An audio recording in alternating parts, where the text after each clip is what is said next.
여러분 안녕하세요. 토성에는 유명한 링뿐만이 아니라 많은 위성들이 있습니다. 그 중에서 가장 지명도가 높은 건 물론 타이탄일 텐데요. 그렇다고 해서 태양계 제6행성의 다른 위성들에 흥미로운 것들이 전혀 없는 것은 아닙니다. 오늘은 여러분께 그걸 증명해 드리도록 하겠습니다. 맞습니다. 여러분, 이것은 토픽입니다. 이번 영상에서는 엔셀라두스와 그 수수께끼, 특히 이 위성에 생명이 존재할 가능성이 높다는 부분에 대해 집중적으로 다뤄보도록 하겠습니다. 흥미가 가시나요? 이제 모든 것을 보여드릴 시간입니다. 바로 시작할게요.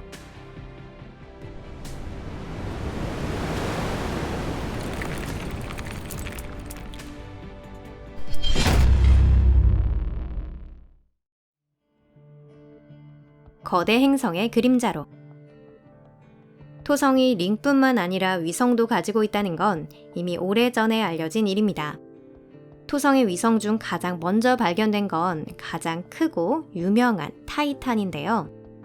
그것은 1655년의 일이었습니다. 위성을 최초로 발견한 사람은 위대한 네덜란드의 천문학자 크리스티안 하위연스입니다. 그리고 한참 후 1789년에 영국의 천문학자 윌리엄 허셜에 의해 엔셀라두스가 발견되었습니다.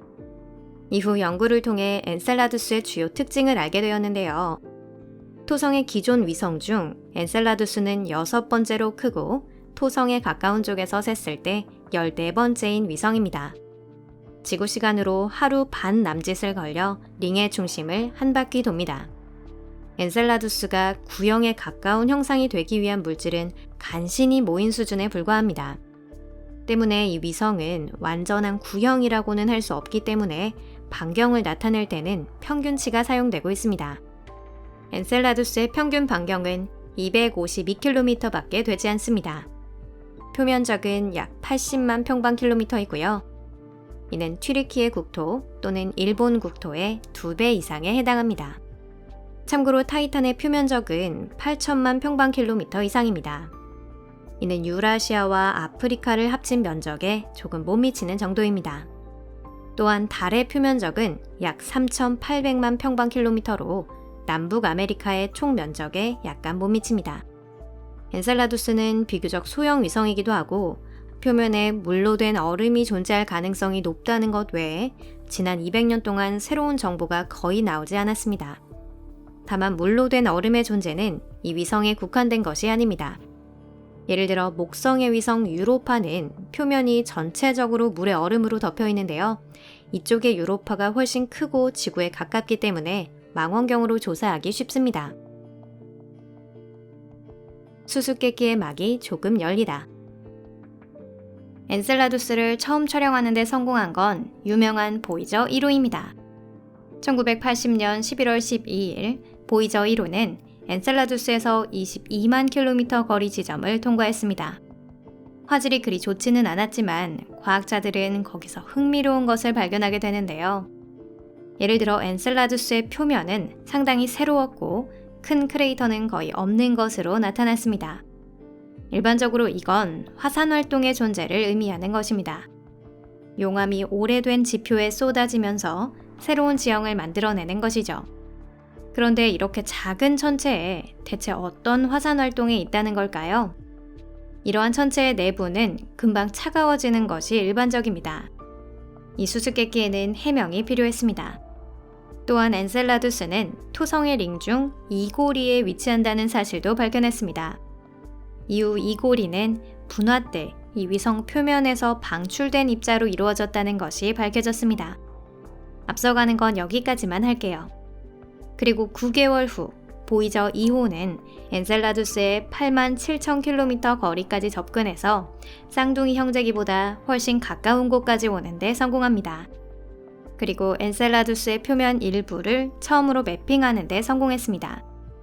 예를 들어 북반구에서는 적도 지역의 아주 작은 크레이터조차 거의 볼 수 없는 반면 고위도 때에는 크레이터가 존재하는 것으로 나타났습니다.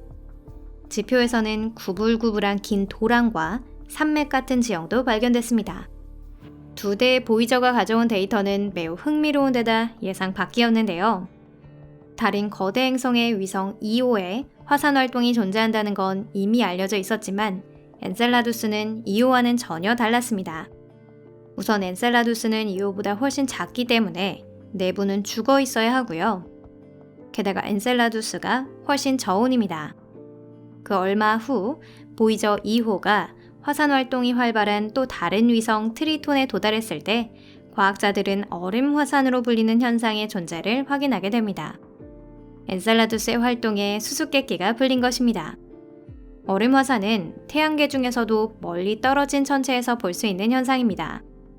이들 천체의 지질 구조는 지구형 행성이나 이오와는 달리 대부분 물과 메탄, 암모니아와 같은 다양한 종류의 얼음으로 이루어져 있습니다. 이들 얼음은 고체 상태로 고밀도의 외곽 속에 존재하고 있으며 그 아래에는 물, 메탄, 암모니아의 바다인 멘틀이 존재합니다. 얼음 화산의 경우 이른바 얼음의 용암이 지표로 분출됩니다. 얼음 용암은 매우 저온으로 예를 들어 타이탄에서는 영하 250도에 달하지만 지구에서 분출되는 일반적인 화산의 용암과 거의 동일합니다. 다만 엔셀라두스에는 아직도 많은 의문이 남아 있었습니다. 이 작은 위성이 지금까지 생각해왔던 지루한 빙상과는 전혀 다르다고 확신한 과학자들은 엔셀라두스의 조사를 다음 우주선 탐사기 카시니의 우선적인 타깃으로 삼았습니다. 카시니의 발견. 토성과 그 위성을 조사한 것으로 알려진 카시니는 2005년부터 2015년까지 엔셀라두스에 여러 차례 접근해 새로운 데이터를 잇따라 전송해 주었습니다. 이 놀라운 세계가 우리 앞에 그 모습을 드러낸 건 바로 이 탐사선 덕분일 텐데요. 특히 카시니는 엔셀라두스에서 정기적으로 발생하는 초강력 간헐천을 촬영하는 데에도 성공했습니다. 위성의 중력이 아주 약하다고 하며 간헐천은 매우 높은 위치까지 물을 뿜어냅니다. 조금 전에도 소개한 이 고리는 정말로 얼음 화산이 방출된 물질로 이루어져 있습니다. 간헐천과 얼음 화산은 이 위성의 남극 지역에서 가장 많이 볼 수 있습니다. 아무래도 과거 50만 년 이내에 대규모 분화가 일어나 지형이 완전히 바뀌어 버린 것 같습니다. 또한 이곳에는 4개의 깊은 홈이 있는데요. 각각 알레산드리아 홈, 다마스쿠스 홈, 카이로 홈, 버그다드 홈이라고 불립니다.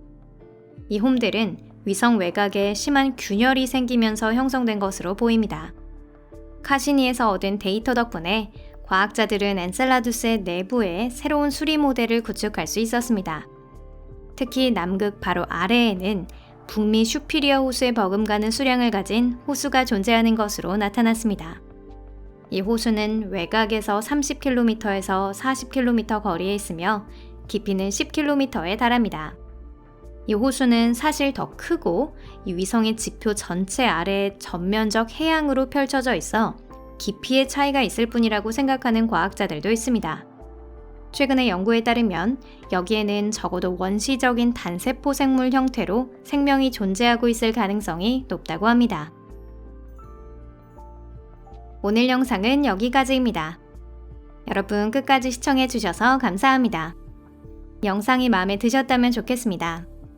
물론 엔셀라두스에 생명이 존재하는지 어떤지 하는 이야기를 하기 전에 우선 엔셀라두스의 바다가 어떤 경위로 출현했는지를 먼저 밝혀내야 합니다. 만약 위성이 탄생한 순간부터 존재했다면 생명이 태어나기 위한 시간은 충분히 있었다고 생각해 볼 수 있습니다. 다만 실제로는 엔셀라두스는 오래전에 식어버렸고 그것이 비교적 최근에 와서 어떠한 대변동으로 인해 지질적인 프로세스가 재개되었을 가능성도 충분히 생각할 수 있습니다. 예를 들어 수백만 년 전 소행성이 낙하하면서 이 위성 내부를 흔들었을 가능성도 있습니다. 그 경우엔 당연하게도 바다는 완전히 무균 상태가 됩니다. 어느 쪽이든 새로운 탐사선을 발사하거나 관측 방법을 개선하지 않는 한 새로운 데이터를 얻을 수는 없을 것입니다. 채널 구독과 좋아요 버튼도 꼭 눌러주세요. 그리고 이 동영상을 SNS로 공유하는 것도 잊지 마세요. 그럼 잠시 동안 작별입니다. 다음 영상에서 뵐게요. 안녕히 계세요.